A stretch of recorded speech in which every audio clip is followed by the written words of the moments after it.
오늘 설교를 한 15분 정도 하게 될 겁니다. 시간이 이제 많이 남아있지 않은데, 우리 지난 시간까지는 히브리서의 주된 내용이 결국 하나의 이야기였어요. 구약의 율법을 통한 제사 제도는, 제물은 불완전하다, 온전하지 않다. 그래서 오늘 제목이 뭐죠? 하나님이 한 몸을 준비하셨어요. 그래서 그 이야기를 오늘 좀 여러분들과 나누면서 말씀을 마칠까 합니다. 히브리서 10장 5절을 좀 볼까요? 5절. 그러므로 주께서 세상에 임하실 때 이르시되, 그리고 여기서부터는 구약의 시편을 인용한 내용입니다. 그 인용한 내용을 제가 좀 다시 한번 읽겠습니다. 히브리 기자가 시편 40편을 인용을 해요.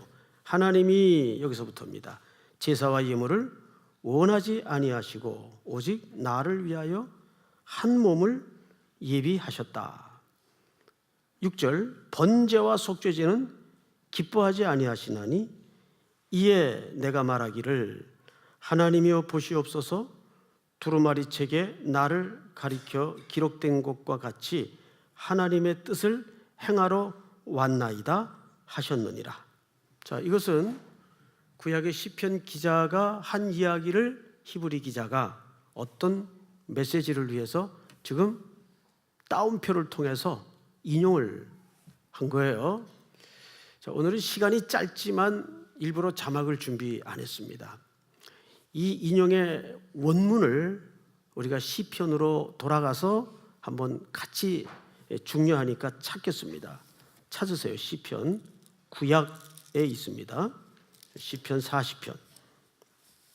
구약 성경을 좀 찾아줍시다. 자, 1절 제가 읽죠. 내가 여호와를 기다리고 기다렸더니 귀를 기울이사 나의 부르짖음을 들으셨도다. 나를 기가 막힐 웅덩이와 수렁에서 끌어올리시고 내 발을 반석 위에 두사 내 걸음을 견고하게 하셨도다. 잠깐 앞을 보실까요? 이 40편 시편 제목을 보면 누구의 시입니까? 그렇죠, 다윗이 쓴 시예요. 자, 그런데 다윗이 아직은 뭔지를 잘 모르겠는데 기가 막힐 웅덩이, 수렁이라는 표현을 봐서 매우 혹독한 흑암 가운데 경험을 갖고 있었던 듯 싶습니다. 그게 뭔지는 잘 모르겠어요. 근데 결론은 그 기가 막힐 웅덩이 수렁에 건져냄을 입고 지금 그의 걸음이 어디에 놓여져 있답니까? 반석 위에 놓여져 있대요. 그러면 성경에서 주로 반석은 어떻게 용례를 가지고 쓰여지느냐, 이해를 위해서 알아야 되겠죠. 반석은 주로 피난처, 의지할 곳, 나아가서는 그리스도를 반석으로도 묘사를 합니다. 그러니까 피난처, 의지할 곳, 비유적으로는 그리스도. 그 반석에 시인의 걸음을 결국에는 두셨답니다. 야, 어떤 일이 있었길래 모르겠어요, 아직. 그런데 3절을 좀 볼까요? 새 노래, 곧 우리 하나님께 올릴 찬송을 내 입에 두셨으니 많은 사람이 보고 두려워하여 여호와를 의지하리로다. 자, 또 저를 보세요. 무슨 노래라고요? 무슨 노래예요? 새 노래예요, 새 노래. 그냥 노래면 노래지 무슨 또 새자가 붙나? 다윗이 누굽니까? 그의 품에 악기가 들려지면 훌륭한 연주가입니다. 별을 총총 헤이면서 들녘에 밤을 지새울 때 사자와 곰이 달려들면서 그는 온몸으로 맞서 싸우기도 했고 용맹이 있었던 자예요. 그리고 그 자연 속에서 만들어진 정서를 통해 그는 훌륭한 시인이기도 했습니다. 그가 입을 열어 온 우주를 헤아리면 멋진 시가 나와요. 때로는 그는 입을 열어서 오늘날 싱어였어요. 하나님을 노래하고 하나님을 찬양하는 수많은 주옥 같은 글들을 많이 음악인으로서 쏟아냅니다. 근데 그에게 왜 새 노래입니까? 그전까지의 노래와는 비교할 수 없는 어떤 고백이 그에게 분명 새로워졌다는 얘기예요. 그 소울이라는 사람이 그런 글귀를 남겼잖아요. 예전엔 미처 몰랐어요. 수천 년 뜨거워지던 달을 예전엔 미처 몰랐대요. 마치 뭐 그런 비슷한 의미일 것 같아요. 새 노래. 자, 그런데 여기 알 듯 모를 듯한 표현 하나가 있네요. 새 노래 곧 우리 하나님께 올릴 찬송을 내 입에 두셨으니 많은 사람이 듣고 옵니까? 보고 옵니까? 예? 보고. 자, 성도 여러분, 노래는 듣는 겁니까? 보는 겁니까? 듣는 거죠. 그게 상식이죠. 그런데 어떻게 노래를 봐요? 자, 여기 함축된 의미가 있겠죠. 이 새 노래를 입에 두게 하신 어떤 다윗의 변화된 삶의 모습을 보고 많은 사람들이 하나님을 두려워하고 그를 의지하게 되었다는 고백이에요. 그러니까 도대체 어떤 상황에 칠흑 같은 시간을 통과했기에 이 정도의 격한 인생의 변화를 그는 겪어냈을까? 이 정도로 표현을 하게 되었을까? 더더욱 궁금해지죠? 자, 5절을 좀 볼까요? 자, 5절을 한번 같이 읽겠습니다. 시작. 여호와 나의 하나님이여, 주께서 행하신 기적이 많고 우리를 향하신 주의 생각도 많아 누구도 주와 견줄 수가 없나이다. 내가 널리 알려 말하고자 하나 너무 많아 그 수를 셀 수도 없나이다. 하나님이 자기에게 베풀으신 은혜를 널리 알리려니까 너무 헤아릴 수가 없어서 말할 수 없다 그 말이에요. 자, 6절. 그때 주께서 내 귀를 통하여 들려주시기를 제사와 예물을 기뻐하지 아니하시며 번제와 속죄제를 요구하지 아니하신다 하신지라. 자, 여러분, 이게 구약시대에 말이 되는 표현이라고 생각하세요? 구약시대에 제사 빼고 제물 빼면 남는 게 뭐가 있어요? 불가능한 삶이에요. 이거는 요즘 표현으로 혁명적인 개념이라는 표현도 안 될 정도로 말이 안 되는 얘기예요. 그런데 다윗이 그 고백을 해요. 근데 그 고백이 자기 이야기가 아니에요. 6절을 잘 보시면 주께서 내 귀를 통하여, 그러니까 다윗의 귓구멍에다가 하나님이 들려주신 거예요. 뭐라고요? 믿음은 어디서 납니까? 어디서 나요? 들음에서 나요. 그런데 다윗의 귓구멍에 하나님이 음성을 계시로 들려주시는데 제사 제물 내가 원하는 거 아니다. 그걸 내가 기뻐하지 않는다. 그리고 번제와 속죄제를 내가 요구하지 않는다. 더 알 듯 모를 듯한 얘기를 들려주셨어요. 근데 진짜 본론입니다. 그 다음 7절을 잘 보세요. 그때에 내가 말하기를 내가 왔나이다. 여기서 내가서부터는 사실은 다윗을 두고 한 얘기가 아니라 잘 이해하셔야 돼요. 다윗의 귀에 들린 소리 속에 누군가가 말했단 말이에요. 내가 말하기를. 이 다윗이 말했다는 얘기가 아니에요. 여기서부터는 따옴표예요. 인용을 한 거예요. 다윗도 자기 귓구멍에 들린 소리를 그대로 옮긴 거예요. 지금 어디서부터? 내가서부터. 자, 내가 말하기를 내가 왔나이다. 분명 다윗 아니죠? 그리고 보세요. 7절. 나를 가리켜 기록한 것이 두루마리 책에 있나이다. 두루마리 책에 구약이든 신약이든 일관되게 누구에 대한 초점을 맞춘 책입니까? 오실 그리스도, 오신 그리스도입니다. 맞죠? 메시아에 관한 이야기예요. 그러니까 여기선 여기서 죄송합니다. 이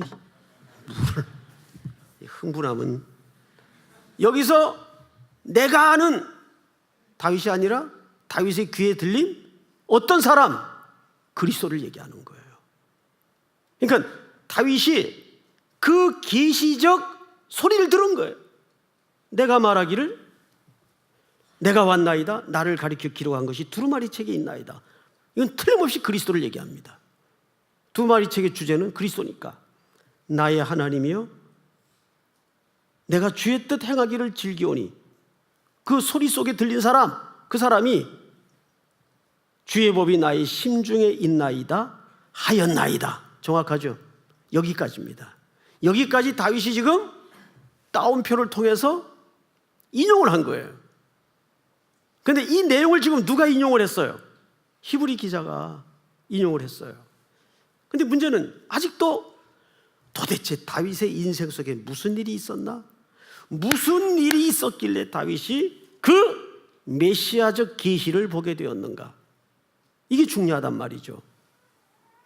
그래서 우리는 그 흔적을 시편 150편 전체를 통해서 찾다 보니까 몇 장 뒤로 넘기면 시편 50편이 나와요. 50편 넘기세요. 16절을 보세요. 16절에 보니까 아까 우리가 40편에서 보았던 본문이 그대로 나옵니다. 15절부터 읽겠습니다. 주여 내 입술을 열어주소서, 내 입이 주를 찬송하여 전파하리다. 여기서도 찬송이 나오죠. 주께서는 제사를 기뻐하지 아니하시나니, 똑같은 얘기가 나오죠. 그렇지 아니하면 내가 드렸을 것이라. 주는 번제를 기뻐하지 아니하시나니. 17절 다 같이 시작. 하나님께서 구하시는 제사는 상한 심령이라. 하나님이여 상하고 통회하는 마음을 주께서 멸시하지 아니하시리이다. 자, 저를 보실까요? 오늘 시편 51편에도 보니까 하나님은 제사 기뻐하지 않고 제물을 원하는 게 아니래요. 그리고 뭘 원한다고요? 너덜너덜해진 상한 심령, 죄인된 심령을 원한다는 거예요. 자, 그럼 이 시는 누가 썼나? 봤더니 시제를 보니까 누구의 시예요? 다윗의 시예요. 그런데 다윗이 이 시를 언제 썼는가가 굉장히 중요합니다. 자, 51편 시 제목을 보세요.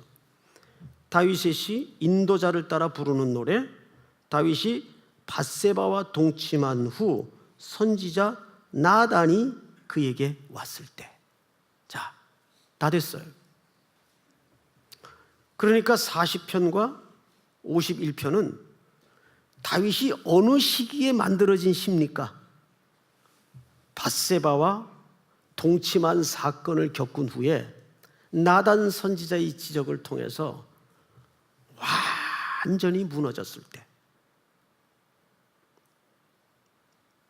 그 밧세바 사건은 얼마나 엄청난 사건이었는가 하면 가장 충신 우리야의 아내를 범한 사건인데다가 그 충신 손에 들린 편지 속에 그 충신을 죽일 것을 잔인하게 우리야를 통해서 심부름을 시킵니다.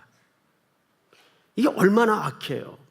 그러니까 우리야와 다윗이 얼마나 악한 어둠에 붙잡혀 있는가를 극명히 대비시키기 위한 스토리 얼개예요, 이 우리야는.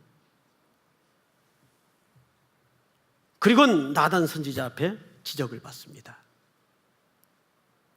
이야기는 이렇게 되죠. 나단 선지자가 와서 각하 얘기 하나 합시다. 어느 마을에 부잣집에 많은 양이 있었고 그 옆에 가난한 농부가 딸처럼 애중지하는 양을 한 마리 데리고 살고 있었습니다. 그러던 어느 날 그 부잣집에 손님이 찾아왔습니다. 그 손님은 죄를 얘기해요. 근데 그 부자가 자기 집에 찾아온 손님을 대접하기 위해서 자기 집에 많은 양들 중에 한 마리를 잡아 대접한 것이 아니라 그 옆에 목숨처럼 딸처럼 애중지 키우던 그 이웃 양을 빼앗아다가 자기 집에 찾아온 죄를 손님을 대접했다면 각하는 이 일을 어찌 생각하시오? 그러자 다윗은 거짓말을 한 게 아니에요. 위선을 떤 게 아니에요. 바르르 떨면서 아니 이스라엘 하늘 아래 이런 천인공노할 인간이 콧구멍으로 숨쉬고 살아있단 말이요. 죽여야지요. 바로 당신입니다. 그 부자는 누구예요? 다윗이에요. 바로 당신입니다. 꿈에도 자기일 줄 몰랐어요. 그게 죄예요. 거기서 무너져요. 그리고 다윗은 인간 속에는 의가 없구나. 그 시편 51편을 통해서 처절하게 무슨 고백을 합니까? 나는 모태에서부터 태어날 때부터 죄악 중에 출생하였습니다. 우슬초로 나를 정하게 하사 내 속에 심령을 새로 창조해 주시옵소서. 그때 다윗의 귀에 누구의 계시를 들려주신 거예요? 그래. 그래서 인간은 메시아가 중보자일 수밖에 없다. 한 몸을 예비하사. 그러니까 이 계시는, 이 시편은 기가 막힐 웅덩이 깊은 수렁은 뭘 얘기해요? 죄로 처절하게 바닥을 쳤을 때, 그때서야 다윗은 내 안에 의가 없고 중보자 누군가가 하나님과 나 사이에 있어야 되겠구나, 이걸 깨닫게 됐단 말이에요. 믿습니까? 이것이 오늘 여기서 고백하고 있는 한 몸을 예비하신 하나님의 은혜요. 오늘 우리는 그것을 성찬으로 기억하고 기념하고 있는 겁니다. 사랑하는 성도 여러분, 다시 삶으로의 예배를 출발하면서 여러분 입술에 불려주신 그 새 노래 속에 많은 사람들이 보고 듣고가 아니라 보고 하나님을 의지하고 하나님을 두려워할 수 있는 그리스도의 향기 편지가 될 수 있기를 주의 이름으로 축복합니다. 다 일어나십시다.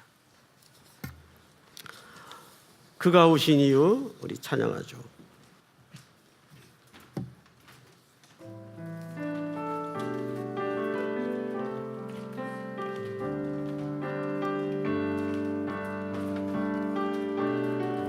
이 세상 가장 아름다운 순종의 눈물, 온 세상 다시 빛나게 한 생명의 눈물, 그가 이 땅에 오신 이유 죽어야 살게 되고 져야만 승리하는 놀랍고 영원한 신비, 지으신 그대로 회복시킨 우리의 창조주 그리스도, 십자가에 들어 아버지 뜻 이루셨네. 그가 이 땅에 오신 이유, 이제 우리에게 맡겨진 그 소망, 그 사랑, 그 생명, 아름답고 눈부신 십자가의 힘, 우리가 이 땅에 살아가 이유.